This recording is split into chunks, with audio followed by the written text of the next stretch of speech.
do the talk and then everyone can go back out and enjoy the beautiful weather. I think we're going to get started. So thank you all for coming. For those who don't know me, I'm Susan Eley. So welcome to Susan Eley Fine Art Hudson. We have two galleries. We have, well, that's Charlie. We have a gallery here in Hudson and in New York City. This is Liz Lawrence. He's assistant director and runs the Hudson space. We're really happy to present a talk today between local artist Katharine Dufault, based in the Berkshires, and local gallerist and art dealer Tanja Grunert. Did I pronounce it properly? Doesn't matter. Doesn't matter? Just don't say Tanja. That's it. No, okay. Tanja has a gallery up the street at 21 Prospect Avenue. Both women are fixtures in the Hudson Valley upstate art community, so we're really privileged to have them today. The conversation today coincides with our current show entitled Refracted Wilderness, and the show presents paintings by Katharine and Michael Wright. So Katharine's work is behind us here, and Michael Wright is on the other side. He's a 91-year-old artist who lives in Santa Fe. Not here today, but he did come for the opening. Oh, really? He came for the opening, which was amazing, and he still paints. Every day he wakes up and paints. So we're pleased to celebrate this Memorial Day weekend with this wonderful pairing. And in this discussion, they're going to explore the genesis and execution of Dufault's landscapes, from her initial inspiration on her daily walks throughout the Berkshires, and her processes in the studio of manipulating oil paint. Everything is oil on canvas or on board. Refracted Wilderness, which is a beautiful title that Liz came up with.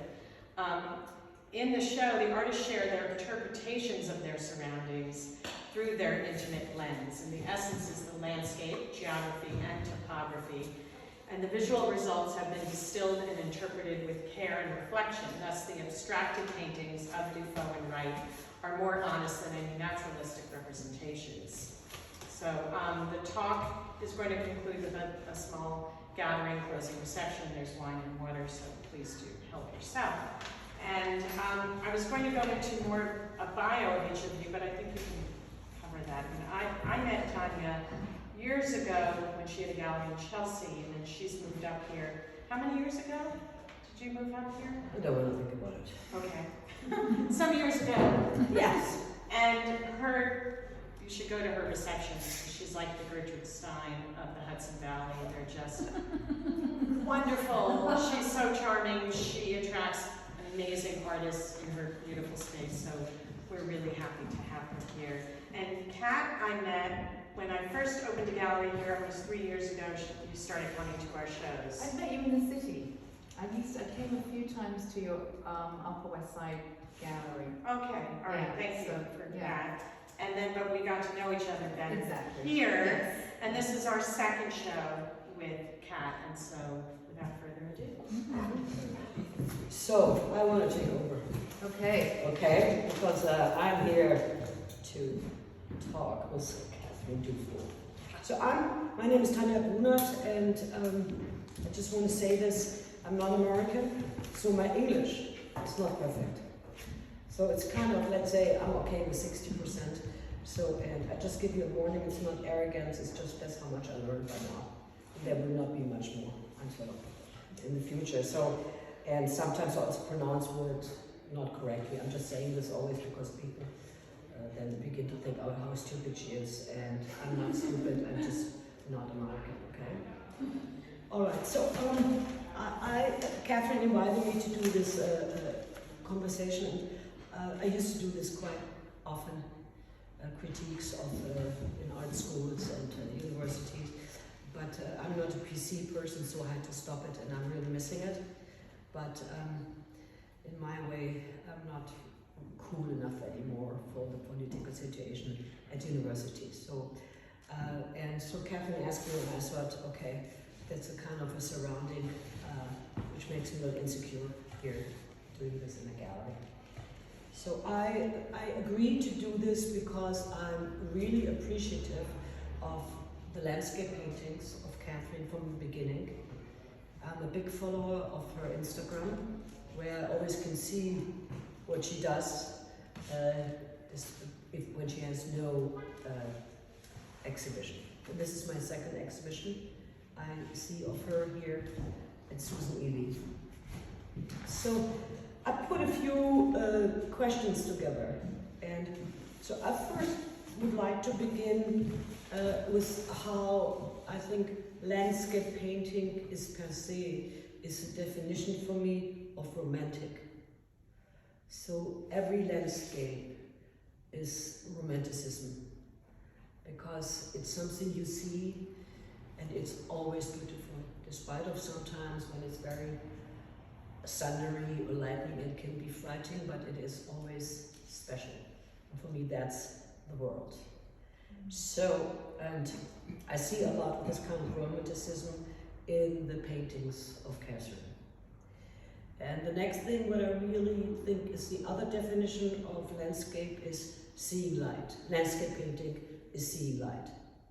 So, and there's a very big tradition, as we all know, up here with the Hudson Valley painters. And so I came here and I looked through the Instagram and all the work of Katharine, and so here are a few names which I think are really incredibly references for me in the work of Katharine, and which really makes this landscape painting good for me. A lot of landscape painting today is very boring. I don't think that your work is boring. But so let's go to first, everybody comes and says, oh, the landscape, oh, that's the Hudson Valley painters. So then I always say, yes, that's right. But for example, in the work of Katharine, I see a lot of the Frederick Church paintings where he used this incredibly color red. Some of his paintings are completely red and pinkish, and also a lot of his oil sketches and smaller size paintings are on board. And I have found this very interesting, that works of Katharine are on board, do I say it right, a board, and, excuse me? Or panel. Panel, okay. On panel and also on canvas. So this, you can see that the surfaces based on what you paint is completely different. So a canvas is never as opaque as if it is done on a panel.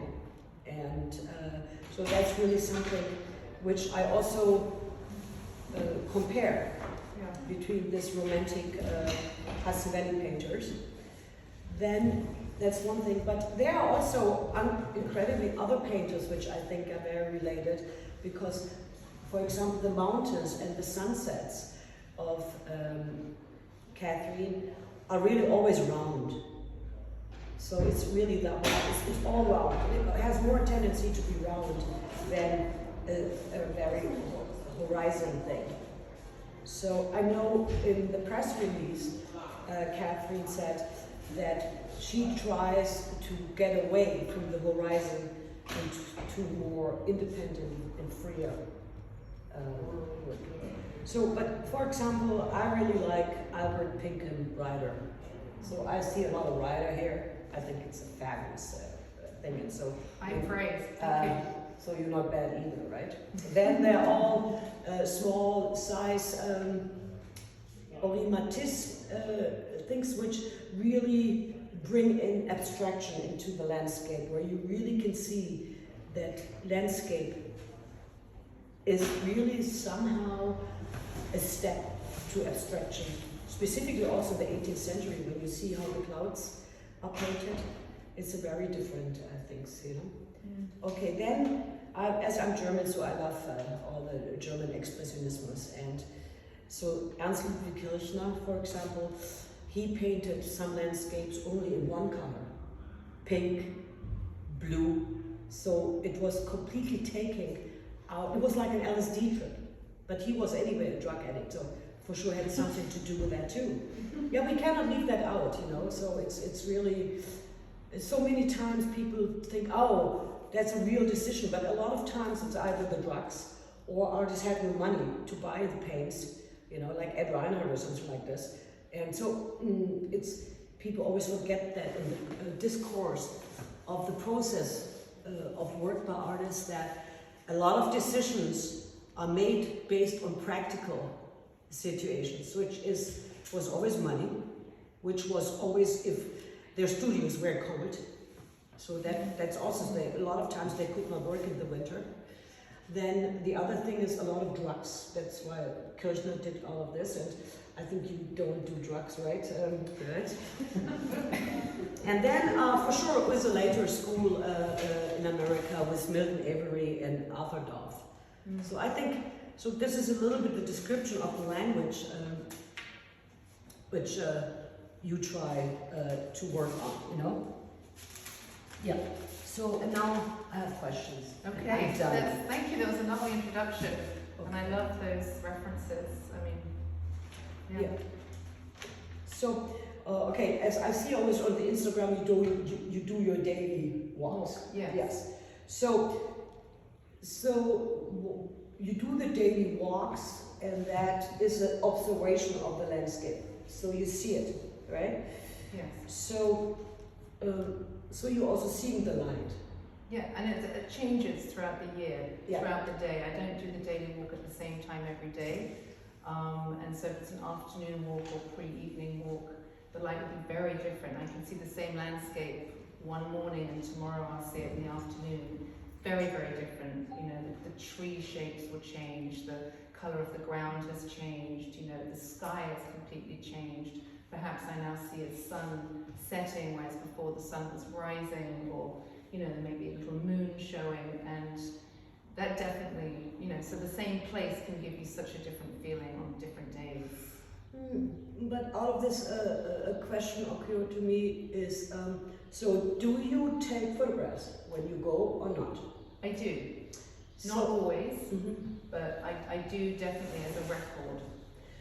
But do you use this record to paint your landscape paintings? I think generally not directly. If I haven't painted for a while, I sometimes look through my images to prompt me and remind me. But most of my paintings are done from a memory of something, an experience I've had. So the experience of seeing the sky a particular colour, or driving and you see a flash of like pink, and I really want to do it. So I'll hold it in my mind and keep it there, so that when I get to my studio, I can pull on that. And if life intervenes and I don't get to my studio fast enough, then I may look back at the photograph I have and go, let me just recall, what were those things, those elements that I remember really being impressed by something. Let me just recall what it was. And so, but what I also see is that you really paint the effects of light. Effects, effects, do I say that right? Okay, so I think that's also an aspect of your painting. Yes. And that's why I was curious if you use photographs, because photographs you can really document the moment of light.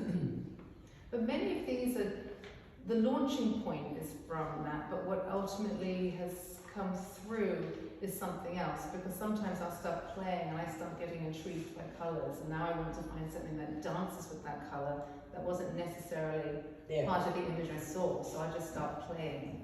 And as I often work on multiples at the same time, because as I'm starting with this one, oh, these two colours, I want to try this same thing, but let's try now with these three, or let's try. And so I'm often working on multiple canvases at the same time, just to try doing things in a different way. I find that very exciting. So it's also very emotional and very spontaneous. Yes, okay. Yes. So it's free. But it is free, but it always has an idea in mind, and that idea always comes from an experience. I can't just conjure something. I have to start with a prompt, and the prompt is the experience of having seen a landscape. And then from that, I'll bring it to the studio. Sometimes it just forms within the landscape, which I'm intrigued by. And so I want to try with, this thin sky and a huge, mound in the front and some elements in the foreground. And I'll try it. It works or it doesn't work. But when do you know that the painting is finished? Because everyone always asks the question. Of course, it's the $1 million question, when is it finished? When I no longer have to question, is it finished? That's when I know. Okay. I have paintings in this series, and I keep thinking, is it finished or is it not finished? And the fact I'm even asking the question means it's not finished. Because everything you see here, I don't have a question, is it finished? They were finished, that's why I can let go of them and show them. So I have many paintings at home that, to me, aren't finished. Maybe one day I'll look and go, well, there was no question, it is finished, 3 years later. But at the time... So you don't have this issue that you destroy a painting because you do too much?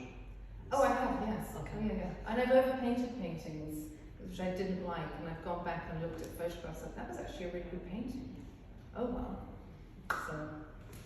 So also in the press release it said something that in your earlier works you had this kind of didactic horizon line, and now as a composition of the paintings, and now your paintings gone away from this didactic horizon to a free composition.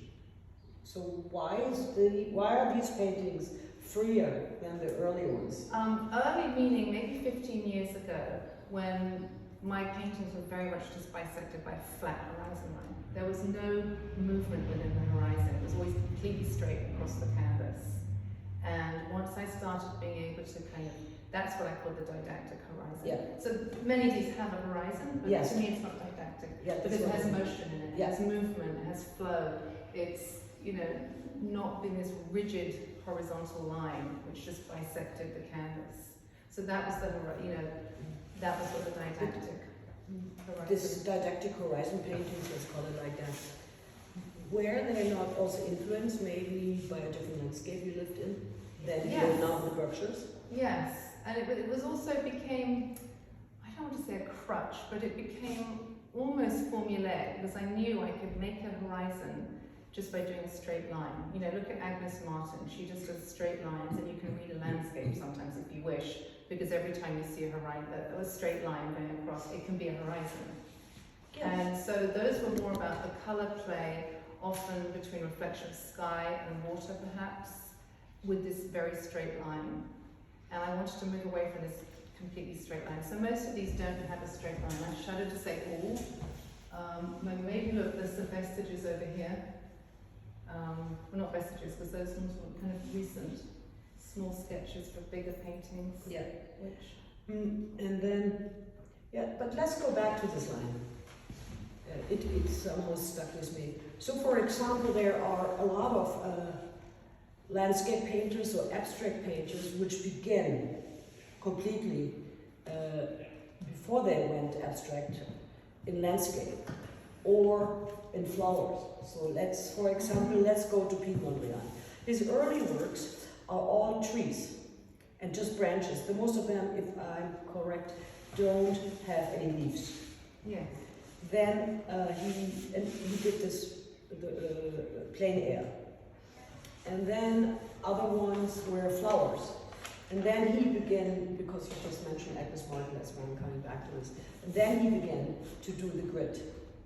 So that he began really as a flower nature painter to get there where he was, or where his painting is now. He's not sadly not painting anymore. You can see when he starts fracturing the tree, he starts breaking it up and making it, before he quite gets to the grid. But Agnes Martin is not about the landscape. Agnes Martin is much more about the sky and the light. So that was always something. That's why also a lot of the colors which come up in her painting are really reflecting the light. That's why she also, I don't know how many years she went in this, I don't remember it now, okay? What's the most spontaneous thing But to to be me, here. landscape includes the sky. To me. Well, that's a question for me. So when you say Agnes Martin is more about the sky, not the landscape, I was considering both elements, but earth and the sky as being the landscape. But she always did the light, so that's why she also then, after being for quite a few years driving through the country by a truck or van, right?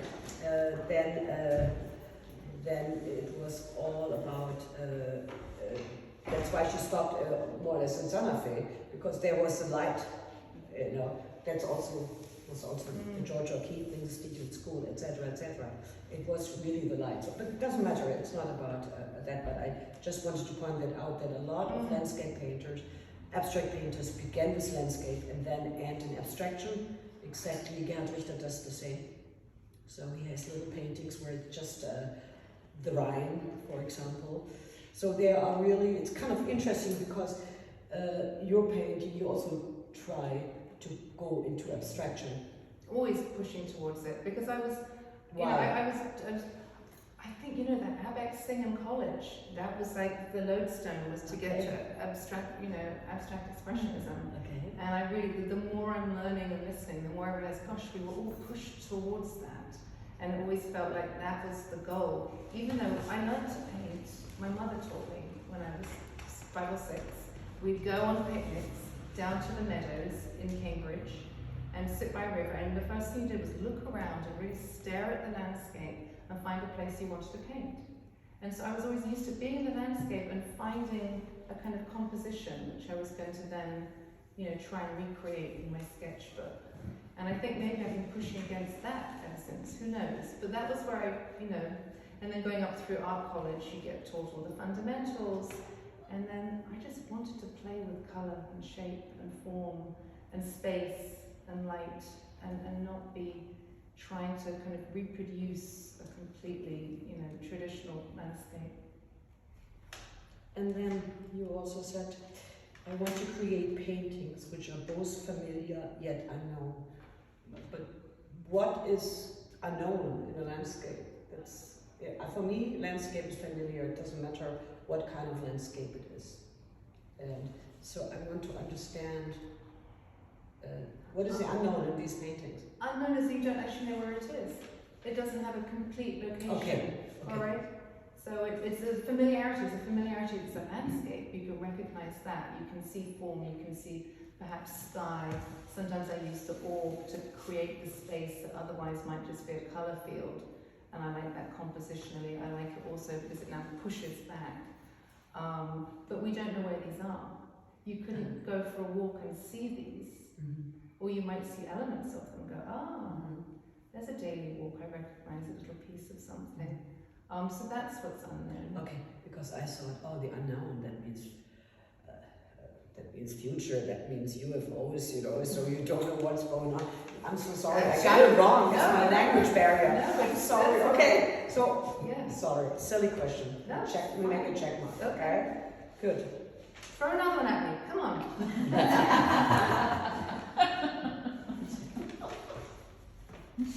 Yes, there's another one. So, fundamental elements through eliminating. I think this is really fundamental elements through eliminating. That is the way to be an abstract painter. Say it again, I'm sorry. Okay, fundamental elements. If you eliminate fundamental elements in your paintings, like the sun. Yeah, we could discuss Gottlieb now, like the sun or the moon or whatever is inside there, all around. Yes, they're ambiguous deliberately. Yes. Right. So, but through that you trying to eliminate these fundamental elements, is your goal to be an abstract painter? That's my final question. No, I don't because want that's to. Because that's what happens if you. Yes. If you. But again, it always has to come back to the experience of the landscape, and I want these to read as landscapes. I don't want them to not read as landscapes, but I don't want them to be a photographic landscape. I don't want it to be a traditional, in the sense that Hudson Valley, as you mentioned at the beginning. I think those are amazing and huge and fantastic, but that's not what I want to do at all. No. I'm sorry. See, also in the early landscape painting, landscape painting is around 1,000 years. First it was Chinese, and then we did the Western. But if you go to, let's say, the Hudson Valley painters, or you go to Ryder or to Dove, it is really abstract. I mean, you see, I mean, if you see the oil sketches of all of these different Hudson Valley painters, you really see it. They're not large sizes, but you see the brushstroke. It's The gesture. It's all abstraction. That's why I'm always so intrigued with landscape painting. It doesn't matter which one we measure. I don't know why. There's always this gesture of abstraction inside, and then I always think, wow, why did they decide to do that? I bet that's the plein air, because when you're outside, you have to work swiftly, because, you know, if it's a windy day, clouds are moving and the sky and the light can change dramatically. And I think that many, you know, sketches from some of these artists, when they're done outside, there's a swiftness to them, and there's a gestural motion that often isn't in perhaps the work that they create in the studio. That's just a, you know, I'm just but there are also waterfalls. They have the same thing. Yes. Skies, How about Turner? waterfalls. How about Turner? To me, he's very abstract. Totally. And I remember going to see him, you know, there's a huge collection in England at the Tate, and, you know, they have a whole wing of Turners, you know, and I've gone on and off him for years, you know, when I was a teenager, oh, it's all yellow and grey, horrid. And then you get older and you go say, wow, he's got these amazing motions. And you go back again and go, he was a real abstract artist, you know, so at different times of my life I've really appreciated him. But he's someone I've been aware of for many years, and I see different things in the art as I grow older. This is now my last question, because you are, let's call it, keen on abstraction and landscape, and you just said, spoke about the Apex. Why always this format? Why not bigger? I do work bigger. Okay. Yeah, things just happen. What's your largest format? Because a little bit larger than that. Yeah. And why don't you do one of these mail formats, right? This Huge. Yeah. Well, again, where did we hear it? Was kind of based. Were we just talking about it? Was based on, you know, space and time and money. I don't have a huge canvas. Okay. That's what I wanted to know. And in my former studio, I had a sheetrock wall created where I would actually staple gun raw canvas to the wall, gesso it on the wall, and I had a huge piece, and I could work on that. And I loved the freedom; it wasn't stretched, because, like a photographer, if I only liked this piece, I could just cut that piece out and stretch that piece. And it's a relatively new thing for me to have a panel or a canvas already stretched. Now I've got no escape. That's it. Either works in that format or not, and having those edges to bounce against was quite challenging for me, because I was used to this freedom. I could just do this big gestural oh, this fits really nice, and now I've got an 8 by 10 instead of a huge, you know, 5 foot by 7 foot piece, or I've got a 24, you know, by 32 inch, whatever. So yes, I don't know where I'm going with this. But question from the audience. Yes. The 3 little paintings behind you, the color scheme is, you would not see that. You would see those colors in nature, but it's not what you would see in nature in terms of where they are. Do you know what I'm saying? So the color is abstracted, I think. Yeah. And that's what my Dolph is. yeah. Dolph. So and you know, I mean, and on Milton Avery, so they have. I'm just asking you, why do you do that, or what's the meaning for, or just? I love just playing with colour, full stop. I mean, What? there has to be an element of play, I think, in the work. You go there with an idea, I've had an experience, I have this idea, I want to create something from what I've seen, I'm excited to be in there and do it. And I'll start mixing colours, and perhaps I mix, you know, these were actually done at the same time, and you'll see elements of similar colours within them. They all actually had a hot pink behind. Yes. But they're very different. Each one was done in a different, I said, oh, let me try this way, or let me like keep the peekaboo pink coming through, because I love it. Yeah, but even like the pink in the outline of the trees is like the light that plays on the trees when you see the sunlight on the edge of the trees. Yes. But you know, you don't see that color pink. It's like, that's like your thing. Yeah, and you You don't put really it see in. that colour sky Yeah. either, or that red, but I happen to love I know, but that.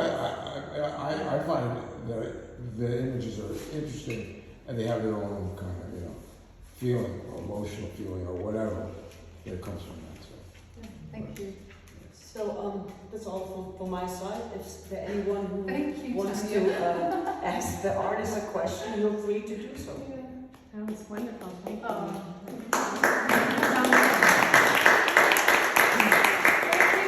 So no more questions? No, I think we will have questions, right? Any questions? Well, I totally agree with what you said. Everything kind of bounces, and then you can see the bouncing between the white and the red moons or suns, whichever they are, and everything bounces in this beautiful way between your paintings, and I think you really hit the sweet spot. And then just personally, I'm a fan of the exposed linen. It's really cool. Yeah, thank you. Yeah, that linen is lovely. It's got clear gesso, so it is actually gesso. Oh, okay. Yeah, so Gesso then. those cane gesso. Okay. Generally, I do gesso, and I've been using clear gesso for a while. So when I do large canvases, it has a clear. You can see the canvas coming through. So I love that. It becomes rhythmic in a way, just to see it all here. And then also how you construct the canvases by moving them around and getting those drips is just that was like emotional kind of thing is really appealing. Well, one of the questions that Liz and I have both had a lot through the run of the show is your use of oil paint, because people say, especially in contrast to how Michael uses oil, where you see sort of the cakey layers of it, with more of a traditional use of oil, you almost use it like a watercolor. I do, yes. So how do you get those effects? Just by thinning it down. Thinning. Yes, and there are areas where it might be thicker, and areas where it's thin. I just love the way it's loose, and I like the way it allows ambiguity. So you've got some control, but not complete control. I like it. You can make a solid edge. You can also let it blend in, and you can play with the two. In these ones, you can see where the different colours are blending in. And here I waited for colours to dry before doing another layer, so you could have a crisp edge. So there's a time element. I do work swiftly, and with liquid paint you can work quite quickly, and it can dry quickly, so you can build up layers if you want more quickly, I find. Yeah, with watercolor, right? Yeah, and also with you really fuck up a lot. Let's do another one, as I always say. There's just a piece of paper with some gestures on it. Yeah. You can always do another one. Yeah. So, Right. And there's a wonderful quote that I've always liked, and it's like, sometimes it's the 10th piece which is the one. And so it's going to allow me to let go of each thing I do having to be a perfect piece, because I find that's nice. That's too there's too much pressure. And so it means that if it's not working, it's okay, you can do another one. And maybe if you've done 10, one of them will be good. If you're lucky, maybe 9 will be good. That's really interesting, because when you consider how a writer will draft text, it's never good the first time. It needs lots and lots of editing and proofreading and more editing. But there are also very famous writers which write and never go back. That's also something, so like Peter Handke in Germany, he writes it, and then the guy who was very young, who just committed suicide, an American, he never went back. Would come back. Yeah, I'm so sorry. I have a long COVID all, so names are meaningless to me now. But so there are really, this is a decision. Well, I'd say with some of my paintings, like this one behind you, it happened very swiftly. Yeah. And some paintings happen almost in one go. Other paintings are more time-based, and some take a long time. Like this one with the trees, which is a little different to the other ones. I worked on this on and off for months because it just kept not being sold. And the horizon, not the didactic one, the ambiguous one. It was up high, it came down, it really moved around, and I put this thing away and I pulled it out, and then it was adding those trees that suddenly, to me, made the painting, it sold the painting. And I'm okay with that. If it happens swiftly, wonderful, and if it takes time, that's okay. But I like this quote. Sometimes it's the tense one. I never thought about that. But this is also photographers, which were landscape painters. A lot of them also did photography in the, I did photography, and I think that was my way. and so they then also chose, after they did the prints, which one is the one, and sometimes it was the first one, but sometimes it was never the one. Yeah, exactly. And then there's that classic that picture, you know, of the artist. It's a pyramid. And it shows what the world sees as the top of the pyramid. What's really going on is this huge whole base. So I think that counts too. So, I think as artists we know that. So thank you so Thank much, you. Tanja. This has been a pleasure, and I'm so grateful. It was swiftly.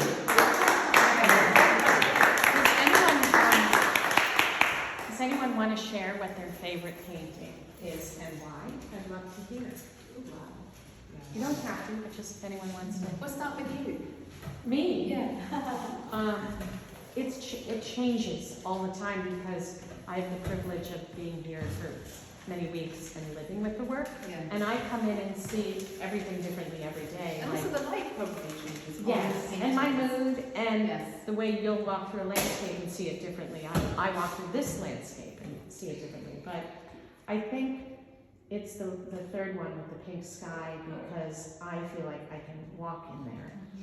There's so much perspective and it feels like it's a landscape that's embraced and I feel that space. My favorite one is the one in the middle, because Me too. this really, for me, is really doing that what you want. It's very Between landscape and abstraction, and I think that's it. Yeah. I'm really happy that it was solved. But you said to be there as a gallerist a week through the work. I'm telling you now something, after doing this for 40 years, I had a lot of exhibitions. I was so excited at the beginning, so psyched. And then I thought, wow, great show, fantastic. After 2 weeks, I couldn't wait to put it back down. That also happens. Nobody really speaks about this, because we just said, it's so great to live with the work, but a lot of times, yes, it's also great to live with the work and figure out, turn off. Interesting. And I think that has a similarity, like an artist is in the studio and lives or works with works, and then thinks, oh, that's a bad painting. And also when you have exhibitions, you have different works, let's say all different works. There's always your favorite or your least favorite, or they're always the ones you say, mediocre, just take them out. It's kind of really, for me, I think that's one of the main reasons why I like to change exhibitions, to see what is really good, in my view. Okay, so what turns me on, okay? So, but I think my knowledge is also very good by seeing so much art in my life since I'm very little, and that I also think that my choice is most time the right one. I like the one right behind your head. This one. Yeah, which I didn't think about so much at the opening or when I came in another day. And I do love the one with the red sky. Yes. And what I like about this one though, is the way the landscape kind of gets inverted. Like the part that I could imagine being the land. Like if I read it as sky, land, and reflection in water, for example, could read it that way. That piece in the middle of the green, it's sort of like chromey green color, it's hard to place it. It's either receding really far back or it's also flipping really forward. Yeah. And I can sort of imagine why, I know why it's happening because of the color, but I find that really interesting. You know, that it's the way that's operating. It has to do with the edge at the bottom and the two red celestial bodies that are in there. But anyway, I really like that. And also the swiftness of painting that massive land. You know, there's hardly anything there, but it's got incredible depth, but also pushes out of the picture. Yes. And I'm interested in that. But Yeah, why I like did that. you put a white thing? White is frame around it and none of the others have it? Because Only the it's on doors. a thin panel. Okay. It's on a very thin. It's actually a linen wrapped panel, Okay. which is thin, Oh, yeah, and there were two of them. So two of the pieces got framed. The one over here Oh, I did is that. also Okay. a linen framed panel. Okay. So just because it doesn't hold itself, it needs a painting has to have a little bit of substance on the wall. Right. You know, just a panel doesn't look great. And I bought the panels by Are mistake. those sold separately, or are they sold They're sold or are they separately. as a Separately. triptych? Okay, Yeah, 'cause somebody I should always do thought all they three. should be a triptych. They should be. Somebody should get all three. I like Should that. what? Somebody should just get all Yes. three. Somebody should buy. Thank you to the lady in the hat. Really nice. Thank you. Great show, Sarah. Thank you very much. Thank you for coming as well. It's really lovely